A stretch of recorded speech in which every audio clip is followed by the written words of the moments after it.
Posible nga bang masira ang pag-aaral ni Bianzi dahil sa nangyayari sa kanya ngayon? Magulang ni Bianzi nag-aalala dahil nakikita nila itong tulala at tahimik.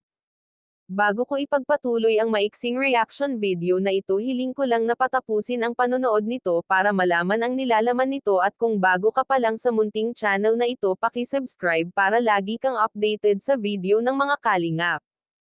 At pakisuportahan natin ang ama ng kalingap na si Val Santos, Matubang Ate Edna Vlog at si Kalingap Rab.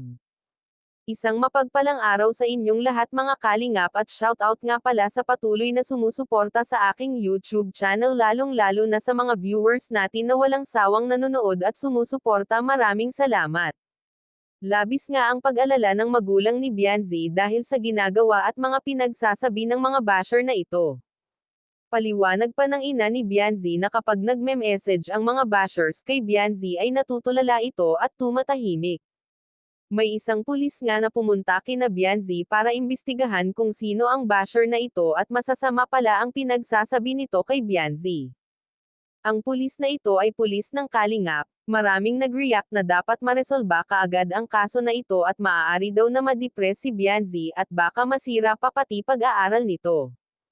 Meron naman nagkomento na kung galit sila sa kalingap, huwag nila idamay ang mga beneficiaries dahil wala itong kinalaman sa galit nila.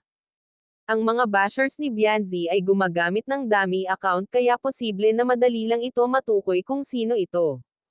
May nagsabi pa nga kay Bianzi na dapat ay e-block niya ang mga ito para hindi na niya mabasa ang ginagawa nitong paninira sa kanya. Ito yung mga taong walang magawa sa buhay at gustong manira ng iba, baka naman naiinggit lang ito kay Bianzi, kung kaya ganun na lang kung magsalita kay Bianzi ng masasakit na salita. Hanggang dito na lang ang update ko mga kalingap, maraming salamat at God bless sa inyong lahat.